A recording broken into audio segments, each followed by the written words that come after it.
Olá, seja muito bem-vindo aqui ao canal do Bruno Giuliani, mais um resumão aí de aula da formação gratuita em coach. Esse aqui vai ser o resumo da aula número 4, onde a gente fala principalmente aí sobre rapport e comunicação empática, né? Então isso aí é já aí uma ideia nova para o pessoal que às vezes acaba perdendo, não podendo participar da aula ou quer revisar. E aí vamos direto ao ponto aqui, né? Como você já sabe, eu estou fazendo isso porque se a sua missão é ajudar pessoas, a minha missão é te ajudar. E vamos nessa aqui, que a gente tem bastante coisa para cobrir, só para você, mais uma vez, ficar ligado. O ideal é que você já se inscreva aqui no canal, curte esse vídeo, porque vem coisa muito boa por aí. Esses resumos têm aí cerca de 40 minutos, uma hora, até mesmo 1h30 de ontem, né, que é uma aula maior. E você pode verificar se está acontecendo uma turma de formação em coaching gratuito. E você consegue fazer essa verificação como? Na descrição dos vídeos, ou então apertando no link que está no primeiro comentário fixado aí, legal? Se tiver acontecendo a formação, inclusive, você consegue pegar esse material que eu estou exibindo aqui e pegar ele lá no canal do Telegram. O canal do Telegram também está na descrição do vídeo, tá? Aqui embaixo. Então, é isso aí, pessoal. Vamos nessa aqui, que a gente tem bastante coisa. E eu quero começar aqui já, mais uma vez, reforçando sobre o que é a regra do outro, né? Olha só, nós crescemos aprendendo aí a respeitar a regra de ouro. Só que a gente já sabia usar a regra do outro quando a gente era criança. Quando a gente era criança, a gente aprendeu mais ou menos assim, eu pelo menos no meu jardim de infância, até com meus filhos eu já dei esse tipo de joguinho para eles, onde você liga o bichinho à comida favorita dele, tipo o cachorrinho ao ossinho, o gato ao peixe, o coelho na cenoura e o macaco na banana, né?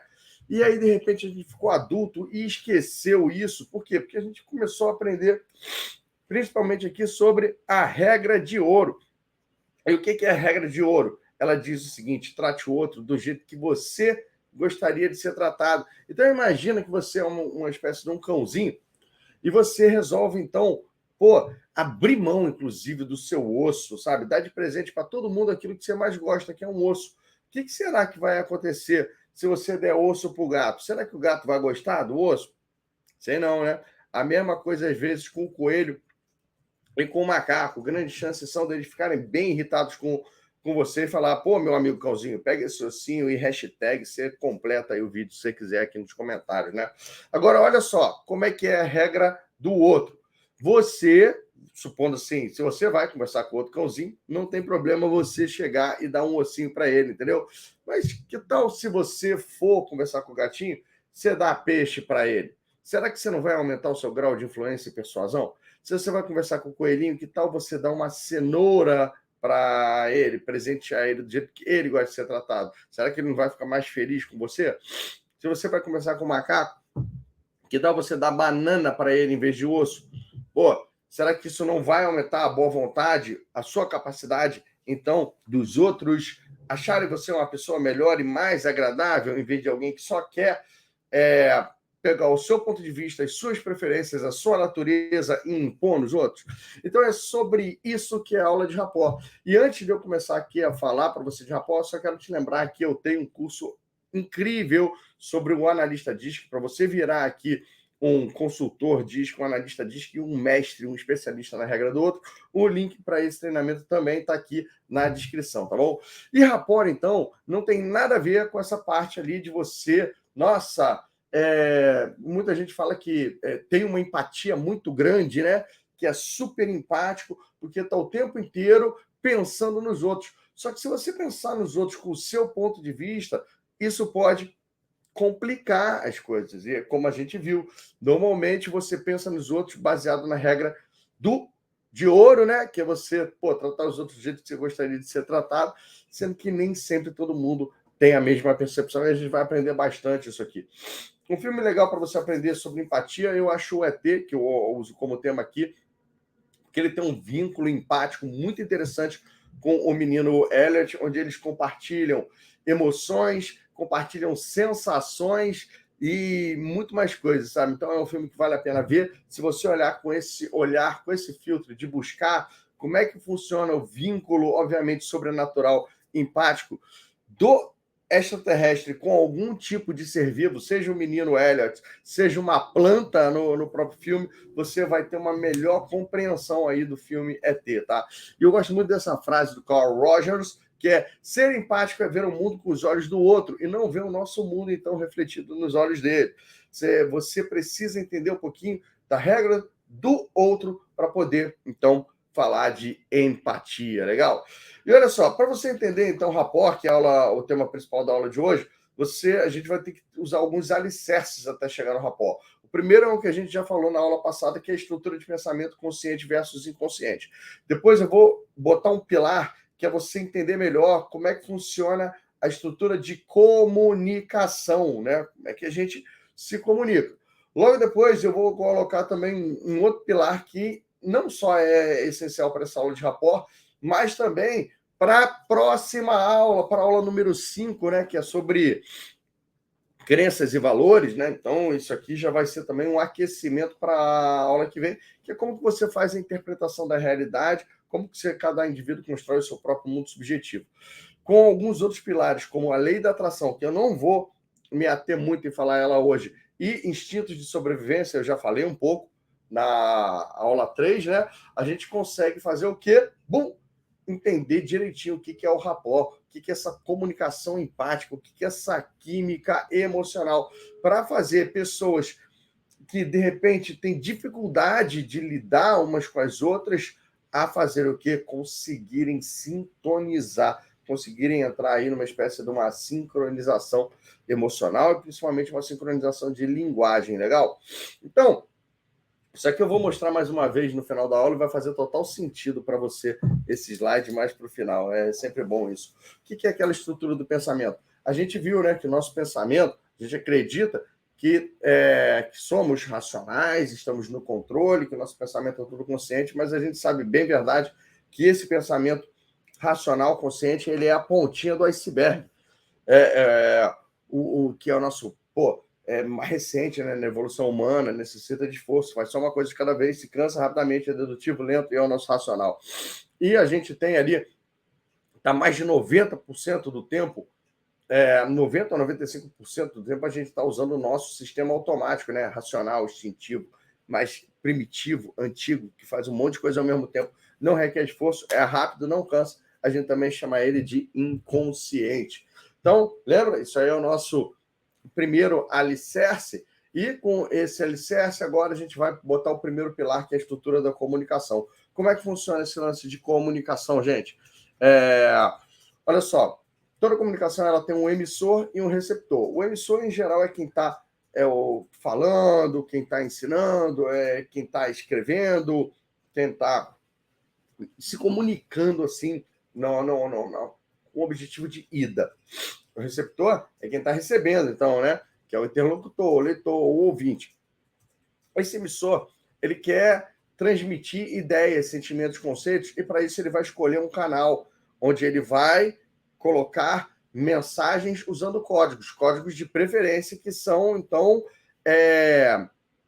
aceitos ou compreensíveis para o receptor. Esses códigos e essa mensagem vão acabar sendo o quê? Palavras faladas, palavras escritas, gestos, sinais, sons, cores, desenhos, ou múltiplas dessas. Igual, por exemplo, nessa única imagem aqui, você está vendo o uso de todos esses recursos de comunicação, legal? E vamos sempre lembrar que a maioria da comunicação que está acontecendo, às vezes, ela é bilateral, ao mesmo tempo que você está se comunicando, você está recebendo comunicação. Esse vídeo aqui, você que está assistindo ele, pelo fato de não ter um chat simultâneo, ele é muito mais, eu sou o emissor, você é o receptor. Mas, de repente, às vezes, eu estou fazendo uma live, e na live você está escrevendo a sua opinião diretamente, eu consigo ver. Você está comunicando de uma maneira mais limitada que eu, só de repente com palavras escritas e emoji, mas eu consigo compreender. Por exemplo, eu consigo compreender a comunicação da comunidade de YouTube que me segue, baseado na quantidade de curtir que tem nesse vídeo. Então, aquilo ali é a comunidade me falando se aquele vídeo está agradando ou não. Logo, se você está curtindo esse vídeo, deixa aí o seu joinha, porque é importante, né? Para saber que eu estou no caminho certo. Na compreensão aí da comunicação, ainda entra o estudo do Mehrabian, que mostra o seguinte: 7% da comunicação são as palavras, é aquilo que é dito. 38% é o como é dito, é a entonação, a velocidade da voz, o jeito que você fala. E 55% são os aspectos visuais, que os aspectos visuais vão desde o formato da sua letra, se você está escrevendo à mão, até as expressões do seu rosto, os seus gestos, a sua roupa, o seu cenário, tudo isso, então, implica numa comunicação visual daquilo que você está pegando. Como você vê aqui, eu, por exemplo, quando eu estou dando aula, eu gosto de trabalhar com força nesse aspecto visual. Eu uso um PowerPoint, eu uso animações, eu uso textos, eu gosto de juntar esse conjunto inteiro. Legal? Então, só para você ter uma noção, nosso corpo fala muito mais do que a gente imagina. A linguagem ela é completa.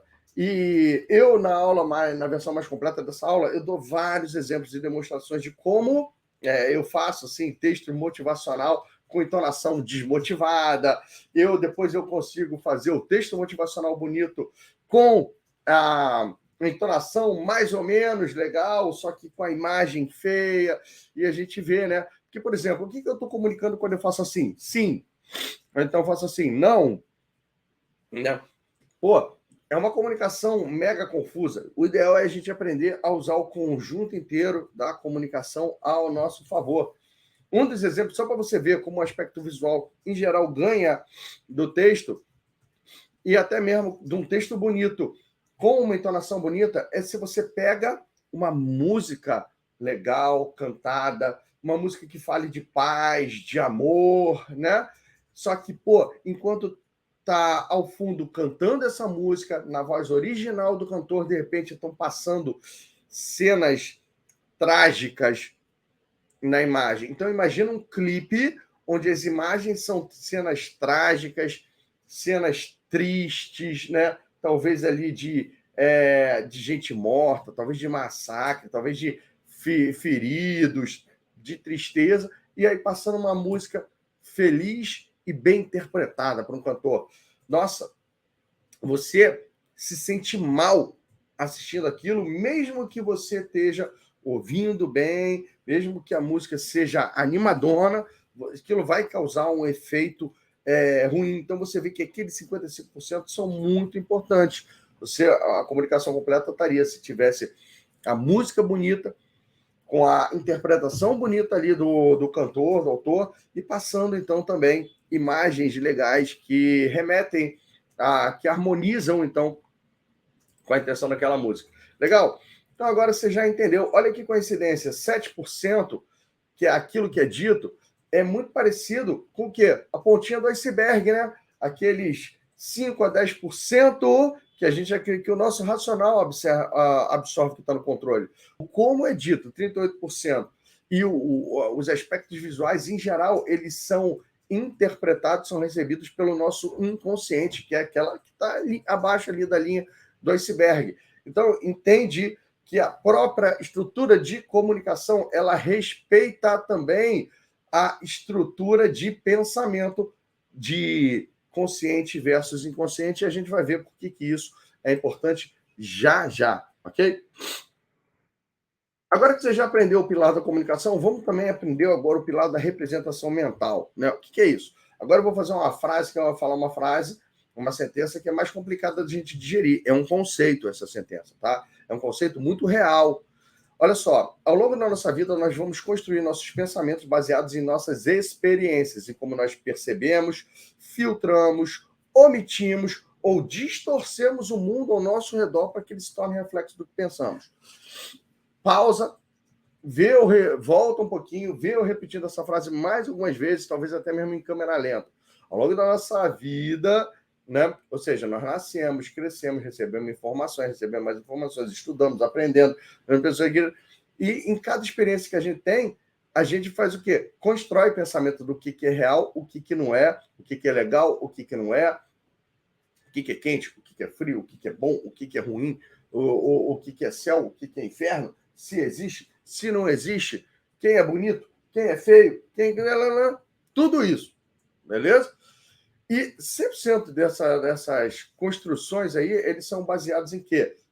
Filtros, omissões, distorções. Como é que você... para você enxerga aquilo que você quer. Então, você acaba distorcendo o mundo para acomodar aquilo que você pensa. Se eu pego assim, por exemplo, e falo 20 graus é uma temperatura quente ou uma temperatura fria? Para você, 20 graus é quente ou frio?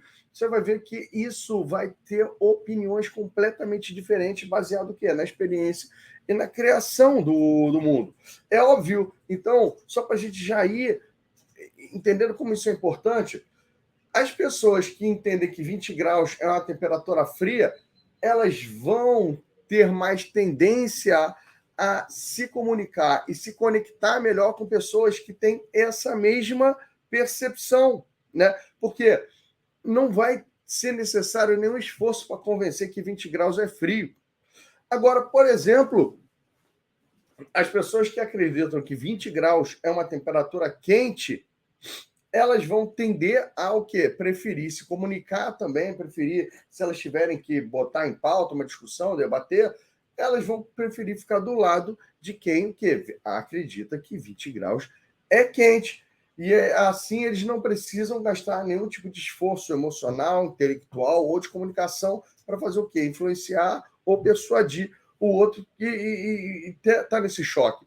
Infelizmente, o ser humano ele acredita que para ele estar certo, o outro tem que estar errado. E a gente vai aprender aqui nessa aula que não é assim que a banda toca, que não é assim que funciona.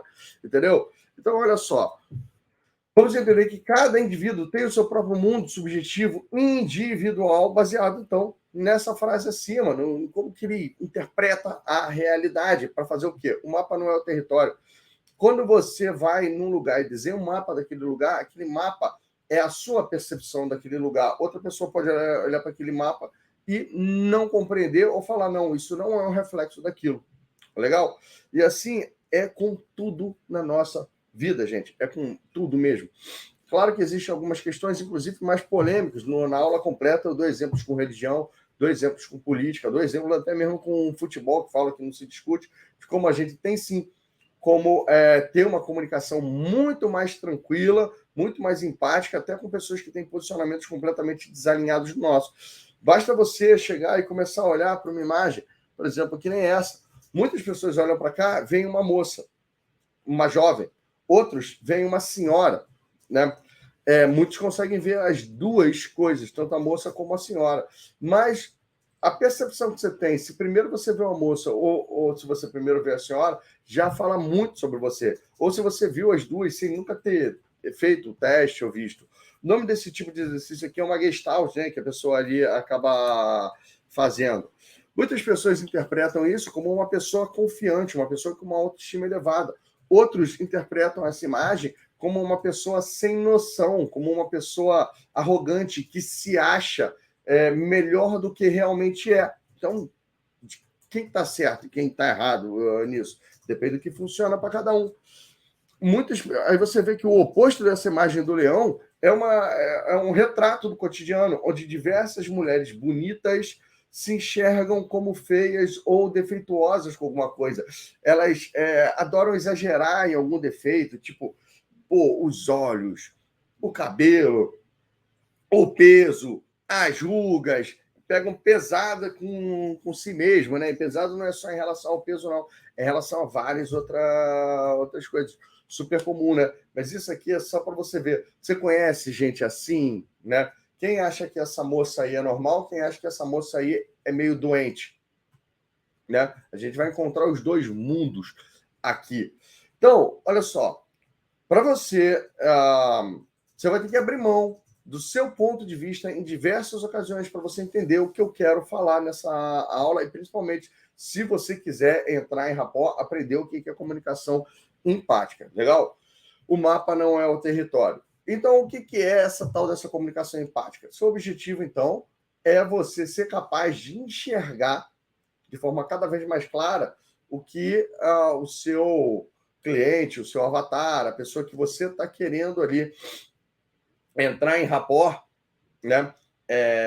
Influenciar melhor, aumentar o seu nível de persuasão, vê. Simples assim, legal? Olha só, se as pessoas têm percepções muito diferentes das coisas, e para você conseguir conversar com ela, você tem que ficar tentando achar um caminho, achar uma brecha, achar um buraco, ser agressivo, ser persuasivo. Você faz o quê? Cada minuto de conversa parece uma eternidade. A tendência é você desconectar, você desgostar dessa pessoa. E você deve ter algumas pessoas que são assim com você. Você não aguenta ficar perto dela, nossa, pouquíssimo tempo. Cada minuto parece uma eternidade. Você não aguenta ver ela falando. Talvez até eu, né? Talvez você não goste de mim do jeito que eu sou, às vezes meio estúpido, que os alunos, meio bruto, falam, não, isso não pode ser um coach, entendeu? Outras pessoas já tem um modo uma percepção de mundo. Se você gosta, por exemplo, de deboche, ironia, sarcasmo, pode ser que você tenha já uma preferência comigo. É uma linguagem que você curte. E aí, pô, se você gosta disso, gosta de marketing digital, gosta de coaching, a gente pode conversar por, nossa, horas, dias. Por quê? Porque consegue ter uma percepção mais alinhada. A mesma coisa em relação a time de futebol, a mesma coisa em questão de religião, a mesma coisa em questão de política. Pega aquela foto do labirinto e pensa hoje. Hoje tá, né, eu estou gravando esse vídeo aqui em 2021 e, nossa, a gente está, não sei se no ápice, mas está rolando ainda um embate muito forte ideológico, entendeu? Pessoas que são mais alinhadas com a direita, pessoas que são mais alinhadas com a esquerda, família brigando em grupo e bolhas e bolhas. E você vê que é complicado duas pessoas de posicionamento ideológico diferente conseguirem conversar sobre política. Agora, é o seguinte, eu vou mostrar para você que é sim possível você chegar e conseguir fazer isso, né? Mesmo falando sobre política e você, então, melhorar o seu grau de rapport, o seu grau de comunicação, tá bom? Olha só, agora, lembra que eu falei um pouquinho ali que um dos pilares também é a lei da atração? Semelhante atrai semelhante. E o ser humano se sente mais seguro e confortável diante daquilo que é familiar. A gente confia naquilo que a gente conhece e, principalmente, a gente se confia naquilo que se parece conosco.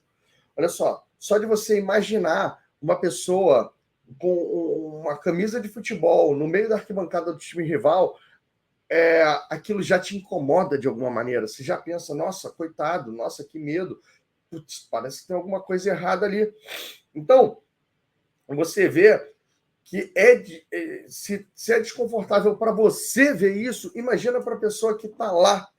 E não só para a própria pessoa que está lá no meio da massa de outro, é desconfortável, inclusive, para a própria massa do outro. Tem alguém ali, pô, nossa, esse cara aqui perdeu a noção, alguma coisa assim. Então, baseado nisso, a gente instintivamente, a gente vai sempre procurar o quê? O bando. A gente sempre vai procurar a nossa tribo. A gente vai sempre procurar aquilo que se parece com a gente, porque a gente aumenta a nossa chance de sobrevivência. O lance do futebol pode parecer uma brincadeira, mas no passado, se você estava numa tribo que usava, por exemplo, o cabelo todo preso para trás com uma pena e maquiagem branca, e de repente aparece gente de uma outra tribo que usa, na verdade, muito mais couro, maquiagem preta, né? E sem roupa, tem grande chance daquela tribo ser rival e hostil, entendeu? Como você não tem na dúvida, você vai se juntar no seu bando para você estar em um número maior que o do outro e não sofrer ameaça de sequestro, de assassinato, de briga, uma coisa nessa linha, legal? Esses resquícios instintivos e primitivos, eles todos estão dentro do nosso cérebro e, de alguma maneira, eles comandam as nossas ações. Então, olha só que interessante, né? Você vê que o rapport ele tem um embasamento biológico também de lei da atração, de instinto de sobrevivência e de evolução, que eu botei em 2 colunas pequenininhas lá. Mas o rapport é uma palavra de origem francesa. De onde que surgiu essa palavra? Que diz assim, empatia, sintonia, conexão, né? Quando a gente está trabalhando em desenvolvimento pessoal, qualquer curso de psicologia, de terapia, ele vai ensinar a rapport, porque é fundamental você ter a confiança de outro ser humano para poder atender, para conseguir ajudar ele, para conseguir curar ele, para conseguir desenvolver ele de alguma maneira, né? Até mesmo, às vezes, para educar. Se você gosta do meu estilo e eu estou tendo um rapport com você aqui nesse vídeo, a sua aprendizagem é mais facilitada. Meu vídeo não parece um peso você assistir, você tem prazer assistir o vídeo. Agora, se a minha comunicação, a minha linguagem, o meu jeito, eu fungar com o nariz, eu arrastar ou sei lá o quê, isso você for não gostar, cada minuto do meu vídeo ele vai parecer que é 2 para você. Legal? Então, olha só, num conceito mais profundo, então, o rapport é o quê? Ele agora, numa perspectiva filosófica, é você entender, respeitar e aceitar o mundo subjetivo do outro. Logo, o que seria isso, né? Vamos lembrar o exemplo que eu dei do quente e do frio. Pô, eu, Bruno, acredito que 20 graus é calor, né? Eu gosto de temperaturas mais frescas, né?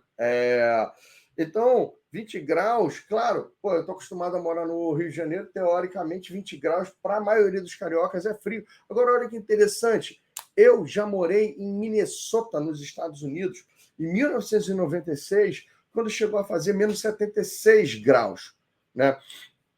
Eu peguei o último inverno, o pior inverno dos últimos 100 anos, em 1996 lá, foram 14 dias sem ir para aula, que eles chamam lá de Snow Day. Eu aprendi a correr, entrei para a equipe de atletismo do colégio, e eu tinha que correr cerca de meia hora só de moletom a menos 10 graus. Então, eu me acostumei de alguma maneira ao frio. Tá certo que isso foi em 1996, já faz 25 anos atrás, qualquer tipo de adaptação biológica que eu adquiri ao frio, eu depois morando aqui em Niterói, no Rio de Janeiro, já perdi. Só que olha só que interessante, a minha adaptação emocional e psicológica, ela não mudou nesses últimos 25 anos, logo, eu sou um cara teimoso com frio. 20 graus, para mim, é calor, né? Só que é o seguinte, eu vou falar com o nordestino, a minha esposa é altamente friorenta. Para minha esposa, 22 graus, 23 graus, pô, já é uma temperatura fria. Ela já está botando um casaco. A minha esposa vai para o supermercado, ela leva casaco para ela e para os filhos só para passar na frente da câmara frigorífica. Cinema, então, nem se fala, com o ar-condicionado que eles devem ajustar lá em torno disso, 20 graus, 18 graus, não tenho certeza, né? E aí, como é que eu tenho que fazer? Ah, não, pô, peraí, não vai levar casaco, nem você vai vestir casaco, deixa de ser doida, porque 20 graus é calor. Não, está na hora de eu entender, respeitar e aceitar que para ela aquilo é frio. Está na hora de eu entender, respeitar e aceitar que para o nordestino aquilo é frio, que para a maioria dos cariocas ou do povo que está acostumado a uma temperatura de 25, 26, 27 como a temperatura normal, onde o calor é 28, 29, 30 ou mais, de vez em quando, né? Tem até no passado ali, a tal do Rio, 40 graus. Aquilo é um calor extremo, né? Mas, pô, eu tenho que forçar o meu ponto de vista. Eu não preciso concordar que 20 graus é frio. Eu não preciso concordar com isso, entendeu? Eu preciso o quê? Entender, respeitar e aceitar que para ela isso é frio, né? E não ficar tentando provar. Ah, tá bom. Então posso servir a sua cerveja a 20 graus? E aí? Ah, então 20 graus é... Não. Pô, 20 graus uma cerveja, 20 graus é uma cerveja quente. Não, peraí, mas 20 graus você acabou de... Não é para ficar fazendo isso, não é assim que a gente entra em rapport, dando um jeito de persuadir ou de influenciar a pessoa sobre o nosso ponto de vista. O rapport, a gente vai ver que a persuasão e a influência, ela vai vir de uma forma muito natural, porque a pessoa vai ficar mais aberta e propensa àquilo que a gente vai conversar. Mas para isso acontecer, primeiro você tem que entender, respeitar e aceitar o mundo do outro. Você que é, por exemplo, cristão fervoroso, tem que entender, respeitar e aceitar que para um ateu Deus não existe, e que para ele está tudo bem, e não ficar querendo convencer ele que Deus existe. A mesma coisa, ou vice-versa. Se você é um ateu, né, você tem que entender, respeitar e aceitar que para pessoas religiosas, de fé, essa parte toda, Pô, Deus é tudo, entendeu? É origem, vem antes de tudo, e é tudo, e pronto. E seja feliz assim. Do mesmo jeito, se você for uma pessoa, pô, mais de esquerda, talvez até mesmo uma pessoa de sindicato, filiada ali ao Partido dos Trabalhadores, pô, o entender, respeitar e aceitar que para muitas pessoas que são mais conservadoras, que são mais empreendedoras ou que têm um outro ponto de vista, Bolsonaro é um mito, entendeu? E é um cara que está trabalhando e brigando aí para uma mudança aí no Brasil. Aí se você chegar e falar, não, tudo bem, ele é um mito, mas ele é um maluco, sei lá o quê, cadê a conexão? Cadê que você está entendendo, respeitando e aceitando o mundo dos outros? Do mesmo jeito que tu, que é bolsonarista, entendeu? Tem que entender, respeitar e aceitar que para uma pessoa que é mais sindicalista, teve um crescimento ali, o mundo dela sempre foi mais esquerdista, gosta das pautas de esquerda, gosta das pautas mais de inclusão, dessa parte toda ali, né? Que para eles o Lula é uma opção muito mais viável do que o Bolsonaro como líder. Não adianta se você chegar e ficar, não, mas é um ladrão, mas roubou, foi preso, que tal. Cadê você que você está entendendo, respeitando e aceitando o mundo do outro, entendeu? Como você entende, respeita e aceita o mundo do outro? Eu tenho certeza que, sim, tem alguma coisa que, se você se despir de estar certo, você vai encontrar coincidências normais. Então, eu, por exemplo, eu não tenho medo de falar que eu não estou fazendo militância política, eu não estou fazendo nada disso. Mas eu, por exemplo, eu votei, né, e pretendo votar de novo no Bolsonaro. Só que eu tenho a capacidade, por exemplo, de falar assim, nossa, cara, o Lula é um cara incrível, é um dos caras que eu mais admiro aqui no Brasil. Você pegar um cara que saiu realmente ali do nada, né? Filho ali de retirantes, ou mesmo ele, retirante, e se tornou presidente do Brasil. Ele é um baita líder, né? Que ele não deixa, pô, com os ideais dele e naquilo que ele acredita, cara, ele corre atrás com muita determinação, com muita persistência. Olha quantas vezes ele se esforçou para ser presidente, foi lá, tentou uma, não conseguiu, tentou duas, não conseguiu, tentou três, não conseguiu, na quarta, pum, foi, né? Fora isso, ele é um excelente orador e comunicador, independente da escolaridade ou uma coisa que ele teve ou não. Eu já vi ele entrar numa palestra vaiado e sair ovacionado. Isso é o quê? A capacidade que ele tem de oratória, comunicação e persuasão é uma coisa assim surreal, né? Então, pô, se eu falo isso, né, eu me dou bem com as pessoas que são petistas, as pessoas que são militantes de esquerda? Sim, né? É só aí eu consigo encontrar, porque isso é uma coisa que eu acredito de verdade, né? Mesmo eu não concordo que o Lula seria o melhor líder para o Brasil no momento, nem que ele foi, nem nada disso, que eu não preciso falar isso. Não preciso, eu posso falar alguma coisa que eu estou mostrando que eu entendo, respeito e aceito o mundo e o ponto de vista deles. Legal? Então, isso que é a gente começar a entender sobre comunicação empática, sobre empatia, sobre rapport. E agora a gente vai ver que o rapport, quando a gente vai utilizar como uma técnica, ele é o quê? Você acompanhar a forma como quem está conversando com você prefere se comunicar. Como técnica, então, vamos lembrar que a estrutura da comunicação tem três vertentes, né? Aquilo que é dito, o racional, como é dito, que é mais inconsciente, e a linguagem corporal, o aspecto visual, que também é mais emocional, inconsciente, tá? Então, para você entrar em rapport com uma pessoa, você vai buscando o quê? Antecedentes incomuns, né? Coisas assim, ancestralidades que vocês podem ter parecidas, desde local de nascimento, pais, qualquer coisa. Vocês podem buscar experiências passadas que vocês tiveram, sejam viagens, seja com filhos, seja com cachorro, seja com coisa boa, até mesmo coisa ruim, né? Objetivos comuns geram, rapaz, vocês estarem alinhados ao mesmo objetivo, quererem uma mesma coisa.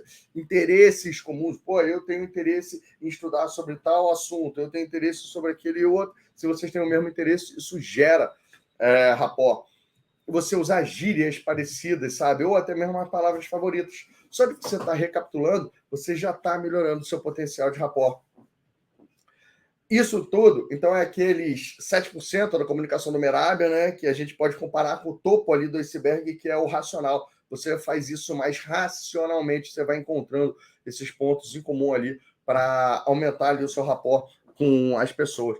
E agora, como é que o outro lado já é mais sutil, né? Você consegue ir ajustando a sua comunicação sobre o como é dito. Você consegue mudar o tom da sua voz. Você consegue falar com uma voz mais grave, você consegue falar com uma voz mais suave, você consegue falar com uma voz mais fina, se você quiser, tudo ali você consegue mudar a entonação da sua voz. Você consegue mudar a velocidade da sua voz, falar mais rápido para acompanhar uma pessoa que fala rápido, falar um pouco num ritmo um pouco mais lento, para conversar com uma pessoa que de repente não tem a voz tão acelerada. Por quê? Pessoas que falam muito rápido não gostam de conversar com pessoas que falam devagar e vice-versa. Do mesmo jeito, o volume. Tem gente que fala bem alto, parece que ele que quer que todo mundo escute o que ele está falando, né? Outras pessoas são super discretas e falam bem baixinho. Parece que eles estão guardando um segredo ou estão com medo de ter uma escuta em algum lugar. Pô, as pessoas que falam baixinho gostam de conversar com quem fala alto? Não, né? Do mesmo jeito que as pessoas que falam mais alto não gostam de conversar com quem fala baixo. Você consegue ajustar. Você consegue, às vezes, ajustar o seu sotaque. Você vê que isso é tão natural, tão biológico, que você, às vezes, se você for viajar, quando você volta, você trouxe um pedacinho do sotaque do lugar que você foi, só para você se adaptar melhor lá. Mas você consegue fazer isso não forçando a barra sempre, né? Quando vocês cantam junto, qualquer tipo de melodia gera rapport, né? Oração, quando reza-se junto, gera rapport, tudo isso porque vocês conseguem sincronizar, em geral, a entonação. Quando duas pessoas vão cantar ou quando duas pessoas vão orar, elas, em geral, sem querer, elas já ajustam o volume, já ajustam a entonação, a velocidade da voz. Não está assim, um cantando para e o outro bench, né? Então, você vê que o rapport vem de estarem mais sincronizados, né? Da sintonia disso mesmo. E outra coisa que gera rapport também, a nível inconsciente, é a linguagem corporal. Só de você falar menos e ouvir mais, prestando mais atenção na essência mesmo, você já está aumentando o seu rapport. Se você for concordando com a cabeça, olhando nos olhos, a sua própria postura, se você tem uma postura mais relaxada, uma postura mais ereta, uma postura mais inclinada para frente, isso você consegue acompanhar. Gestos, né? Às vezes a pessoa está de perna cruzada, você está de braço cruzado. Tem gente que fala bastante com a mão, tem gente que está com a mão no bolso, tem gente que está com o braço quieto. Você consegue acompanhar o gesto dos outros, né? Alguém, às vezes, o que são gestos cruzados? É aquilo, a pessoa está com a perna cruzada, você está com o braço cruzado. Para o cérebro inconsciente, isso dá quase no mesmo. A pessoa está ali com o pezinho agitado, tamborilando o pé, você está ali meio que tamborilando uma caneta, né? Do cérebro do outro. Isso nossa, ele é parecido comigo. Você consegue acompanhar a respiração, se ela é mais torácica ou abdominal, se ela é mais curta ou mais longa. Você consegue acompanhar as roupas, se você quiser, ou no mínimo estar atento para não cometer uma gafe em questão de roupa. A mesma coisa em relação ao seu ambiente, né? E até mesmo o piscar dos olhos. Então é o seguinte, a técnica de rapport, agora ele visto assim, num ponto de vista técnico, é você adequar a sua comunicação para ficar mais parecida possível com a comunicação do seu cliente, usando palavras, usando entonação, né, como é dito, e usando linguagem corporal. Então, olha só, é uma frase aí que eu gosto muito. Pense como um sábio, mas comunique-se com a linguagem do povo. É assim que você ganha ali. William Butler Yeats, né? Yeats. Então, vocês agora aprenderam a técnica, né, do rapport. E o mais legal do rapport é que você vê o seguinte, no estágio inicial, você começa a acompanhar a forma como seu cliente prefere se comunicar. Então, vamos supor que o seu cliente chegou, está com a comunicação mais agitada. Pô, hoje o dia foi corrido, está complicado, por causa disso eu quase não vim. Se você atende esse cliente assim, calma, respira, relaxa, e a vida é bela, linda, a sua comunicação não vai estar nem entendendo, nem respeitando, nem aceitando o momento ali do seu cliente. E quando você chega assim e você mesmo agita um pouco a sua comunicação para acompanhar ele, nossa, é mesmo? Conta mais, vamos junto, eu tenho certeza que a gente vai resolver isso. Você vai ver que é como se você tivesse entrado na do cliente, comprado a brigadeiro e fazendo ali. Do mesmo jeito que você está agitado e o cliente está mais calmo, é interessante você se acalmar para falar com ele. Até mesmo uma criança, você vai conversar com a criança, é legal você nivelar o olhar com ela, essa parte toda, legal. E isso é no começo. Você começa acompanhando, inconscientemente, toda vez que você acompanha a linguagem inteira, a comunicação do seu cliente, é como se inconscientemente ela estivesse falando assim: eu sou parecido com você, você pode confiar em mim. O cérebro ele procura o semelhante. Ele é um radar constante por aquilo que se parece. Então, o ser humano ele tem esse instinto de bandão, tem esse instinto de manada, tem esse instinto de busca. Não é questão pela alma gêmea sexual, entendeu? Mas por você estar perto de pessoas gêmeas a você. E quando você começa a se comunicar com o seu cliente, daqui a pouco você percebe que você altera a sua comunicação no segundo estágio e ele, agora que passou a te acompanhar. É como se você fosse uma pessoa que sabe dançar e o seu cliente não, e você começa, o que você sabe dançar? 2 para lá, 2 para cá? E aí você começa no 2 para cá, 2 para lá com o seu cliente. Daqui a pouquinho o seu cliente nem vê, você começa a dar uns passinhos mais ousados e ele começa a ir no mesmo ritmo que você. Na programação linguística, isso se chama de pacing ou acompanhar, conduzir, né? Você vê que isso aí é bem legal. Como a gente, só repetindo aqui, os motivos principais disso é que nós temos neurônios espelho. É igual você vê, obviamente, os nossos neurônios espelho, eles não são tão desenvolvidos como aquele das aves ou dos pássaros, que chegam a ter sistemas sofisticados de comunicação além da percepção, para eles conseguirem nadar em cardume, voar em bando, de maneira que parece até que eles fazem as coisas sincronizadas sem ensaiar, né? Mas eles servem muito para isso. Você vê que a gente tem aquele efeito do bocejo, um boceja, daqui a pouquinho está todo mundo bocejando. Você vê que isso é tão biológico, a gente quer tanto fazer as coisas junto em bando, que até mesmo mulheres, quando elas começam a conviver muito junto, é capaz delas sincronizarem até mesmo o ciclo menstrual. Para quê? Porque se todas engravidarem juntas, todas tiverem leite ao mesmo tempo, se tiver problema com uma pode ajudar a outra, tem mais chance da prole sobreviver se for feito tudo em bando, se for feito as coisas em junto, se for feito ali. Então, acreditem quando eu falo que é um mecanismo de evolução e adaptação, e não é só uma coisa cultural, né? Ou uma técnica inventada, que será o que não. Todo mundo nasceu para fazer rapport, a diferença é que faz instintivamente. Qualquer coisa que você faz de um jeito mais instintivo, você pode agora fazer conscientemente e aperfeiçoar o que você faz, legal? E mais uma vez, lei da atração, né? Lei da atração é muito bom, né? O que o Mike diz? Só que ela pode ser boa e pode ser ruim.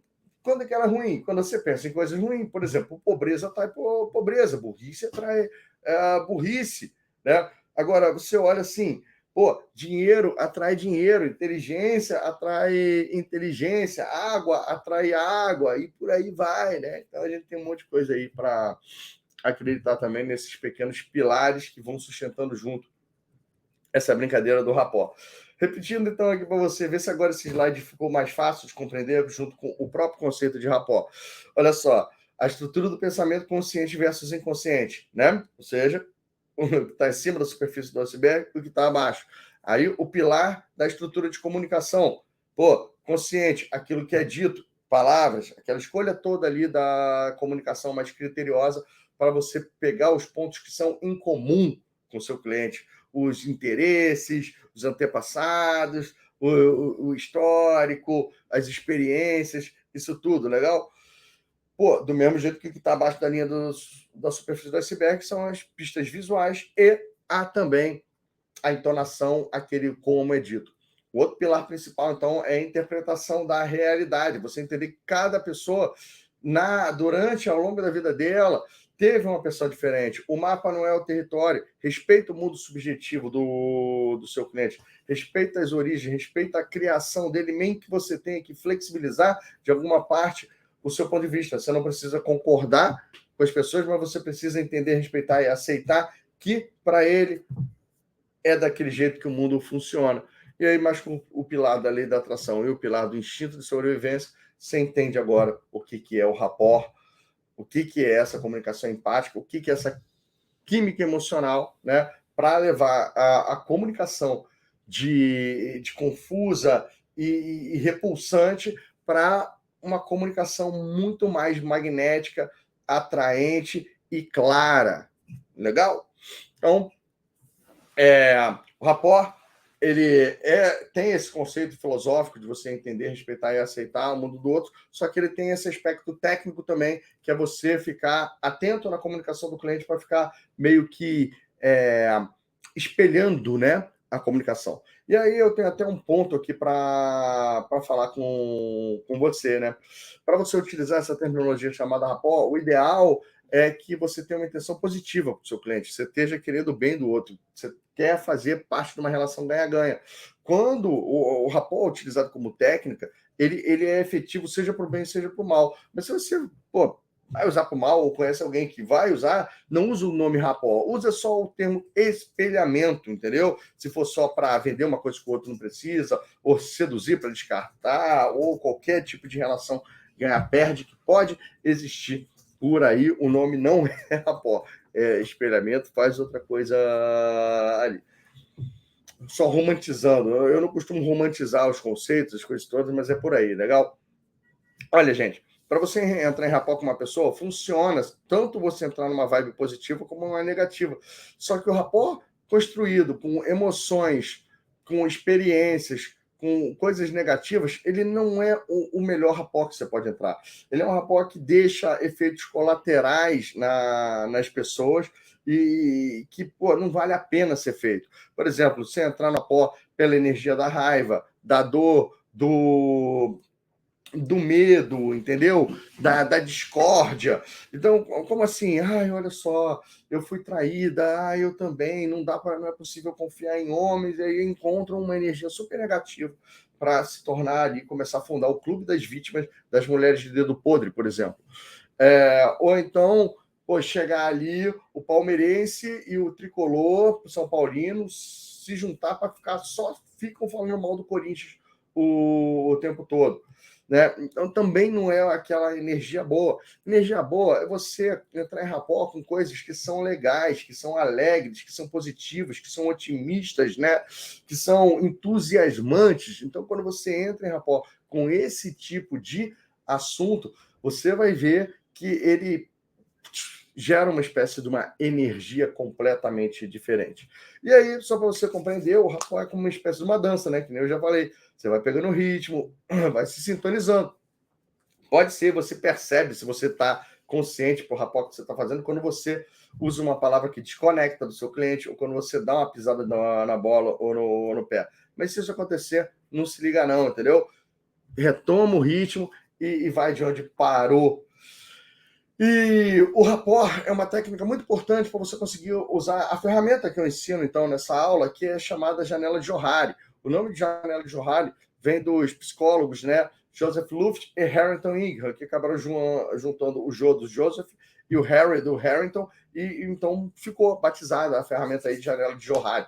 E olha só, é uma ferramenta que para você conseguir usar com o seu cliente, ele tem que estar confiando plenamente em você. Porque o ideal dela é ele especular ou mesmo abrir coisas que podem ser meio embaraçosas, meio constrangedoras, vergonhosas, até mesmo perigosas de se falar para outras pessoas. Então, se você for um conselheiro, um confidente confiável, né, e você consegue ganhar confiança através do rapport, nossa, ela vai funcionar muito melhor. Esse é o tipo de ferramenta que você não consegue fazer com uma pessoa que não está confiando em você.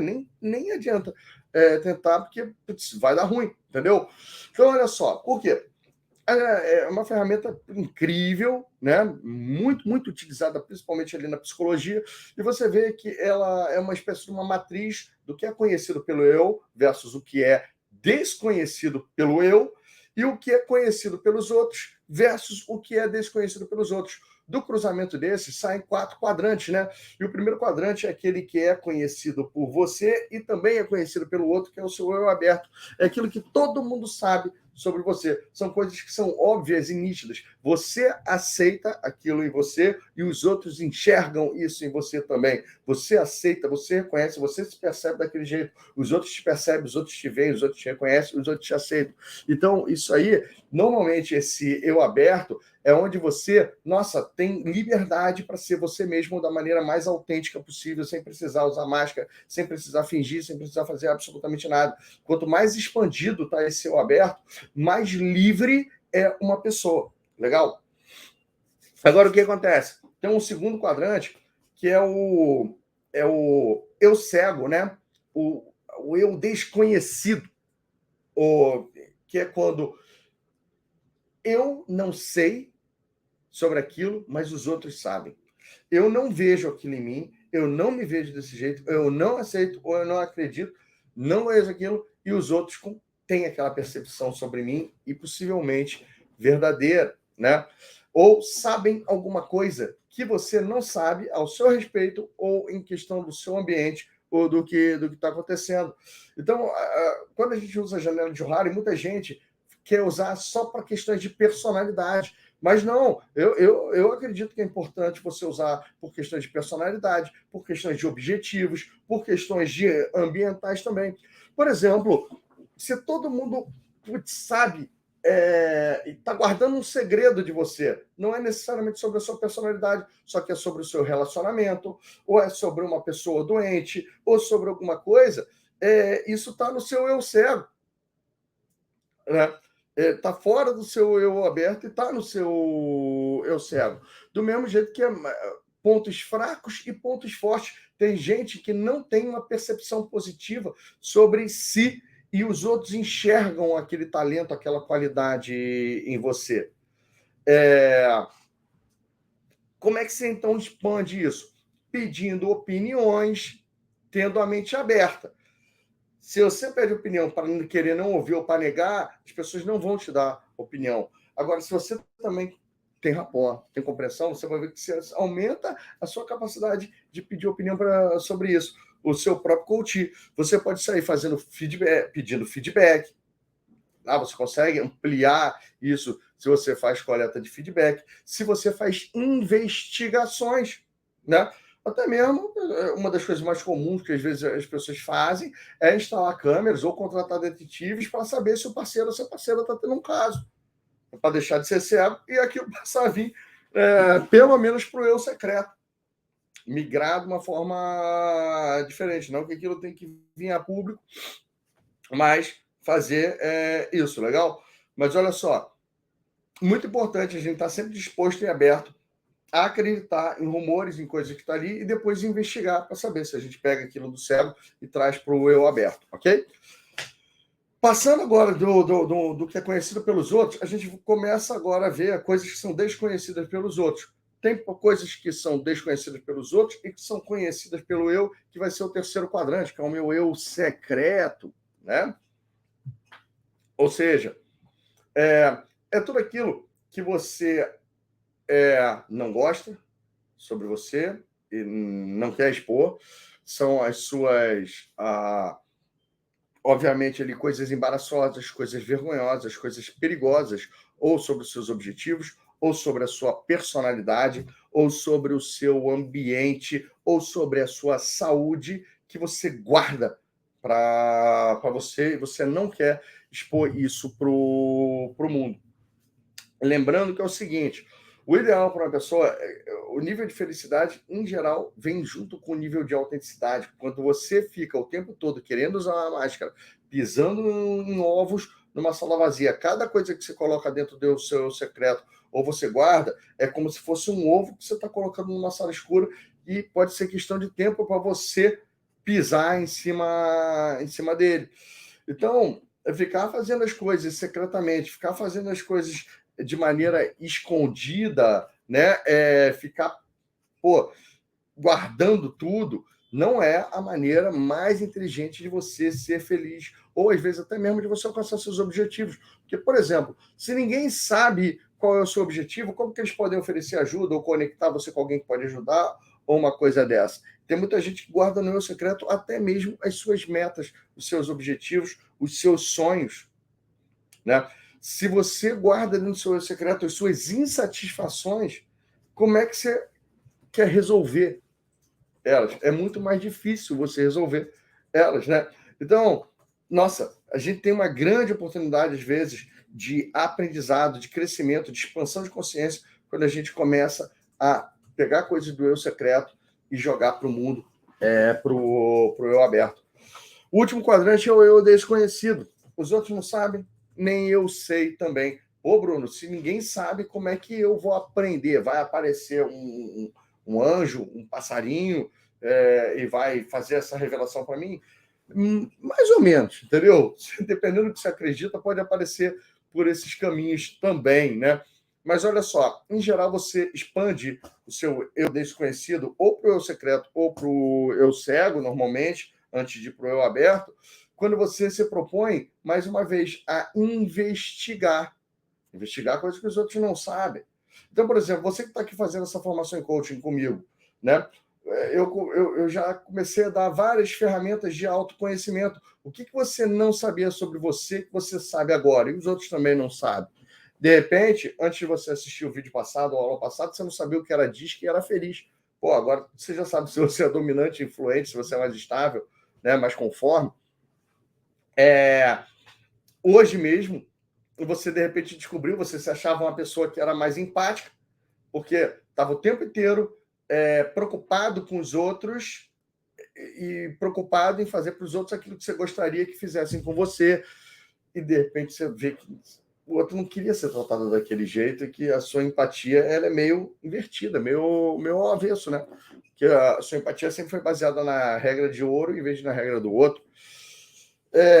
Toda vez que você faz coaching, toda vez que você faz terapia, toda vez que você se propõe a pegar, por exemplo, um livro de autoajuda e fazer um exercício, você pode expandir a sua consciência, você pode expandir. Você sabe já qual é, por exemplo, o seu propósito, a sua missão de vida? Você sabe qual é a sua visão mais ampla? Você sabe quais são os seus valores? Você sabe quais são suas crenças limitantes que podem estar sabotando o seu sucesso financeira, ou então de saúde, ou de relacionamento? Não, normalmente às vezes você não sabe. Só que, por exemplo, de repente, até o final desse curso, você já vai saber bastante disso.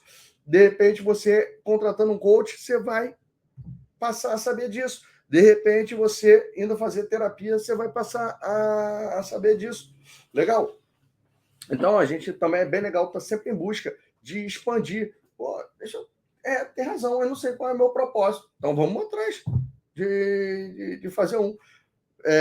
Legal. E às vezes o eu desconhecido, ele parte do desconhecido para o ponto cego. Por exemplo, você vai fazer uma dinâmica de grupo ou você vai fazer uma entrevista de emprego. Pô, às vezes o psicólogo que está ali do outro lado, avaliando, interpretando as suas reações na dinâmica, ele está tendo um monte de percepção sobre você que você nem mesmo sabe que tem. Ele normalmente ele pode dar o feedback para você em relação àquilo, para que você se aprimore e de repente não cometa de novo esse erro em situações futuras, ou ele pode ficar quietinho, não querer te chatear, não querer te ofender, não querer te magoar e deixa guardado. Então, mais uma vez, você vê ali que se você é aquela pessoa que não gosta das minhas voadoras, não gosta quando eu falo, toda vez que eu falo, dou uma voadora a alguém, eu tenho a grande oportunidade de você expandir ali o seu eu cego ou o eu desconhecido. Quanto mais fechado, quanto mais chateado você ficar, né, mais você não quer ouvir sobre coisas que são diferentes da sua percepção, tá? Então, pessoal, sempre lembrando aqui, o que eu tenho ciência, os outros têm ciência, é a nossa arena, né? Que é o que eu não tenho ciência, os outros têm, são os nossos pontos cegos, tipo o mau hálito também, né? É um deles. O que eu tenho ciência, os outros não têm, é a nossa fachada, né? Máscara, fachada, essa parte. E o que eu não tenho ciência nem os outros é o desconhecido. O ideal é sempre a gente fazer o quê? Conseguir expandir a nossa arena, conseguir expandir o mundo onde a gente pode ser mais autêntico, mais feliz. Muitas vezes, então, você também tem que estar constantemente buscando mais autoconhecimento, buscando mais coisa desse tipo para trazer as coisas do desconhecido da sua fachada depois para a sua arena, ou de vez em quando também pegando a avaliação de profissionais que são mais capacitados do que você em perceber esse tipo de coisa, para isso ir do desconhecido para um ponto cego e depois para a sua arena. Como, por exemplo, se você contratar um especialista em disque, né? E você faz um teste profissional com ele, ele tem muito mais chance de fazer, nossa, uma interpretação, uma devolutiva completa com você e trazer as coisas do seu desconhecido para a sua fachada e você expor, ou né, ele primeiro vai saber ele, enquanto você não sabe, é um ponto cego até ele contar para você, tá? E, obviamente, aí, essa ferramenta é super útil. Se você está rolando uma formação gratuita, você consegue baixar ela lá dentro do canal Telegram. Aqui tem um link se você quiser se tornar um especialista DISC, um consultor DISC, um analista DISC. Eu tenho um curso realmente muito legal, que trabalha para você ali identificar o perfil das pessoas, independente se ela fez o teste DISC ou não, e você vê como é que é a sua compatibilidade, como é que é a sua adaptabilidade com outros perfis. Muito forte também para liderança e gestão, muito forte também, principalmente para venda e prestação de serviços, legal? Então o link está aqui na descrição. Pessoal, se você está assistindo aqui o resumo, né, é interessante às vezes você assistir também eu fazendo a janela de Johari no reality show A Monja e o Ogro. Nossa, super legal. Aí você consegue ver eu em ação executando a ferramenta. Pô, fica presente aí para o Rapó no seu dia a dia, legal? E procura aqui no próprio YouTube um vídeo chamado Escutatória, do Rubem Alves, né? Que ele pode te dar aí uma expansão, principalmente se você está aí na trilha de ser um coaching, aprender melhor o que ouvir na essência, legal? Então, gente, mais uma vez, se você gostou desse vídeo, expandiu a sua mente, deixa um comentário aqui, tá? Caso você ainda não tenha feito, já se inscreve no canal, deixa sua curtida, é muito importante para mim ver ler o seu comentário, ele ajuda bastante a gente a distribuir, tá? Você pode assistir o reality show e clicar ali no link para saber quando que é a próxima turma de formação em coaching ou se está acontecendo uma turma nesse momento. Mais uma vez, como você já sabe aí, se a sua missão é ajudar pessoas, a minha missão é te ajudar. Eu te vejo num próximo vídeo no YouTube, eu te vejo dentro de uma formação, ou eu te vejo por aí, dentro de um curso, de um treinamento, tá bom? Um grande abraço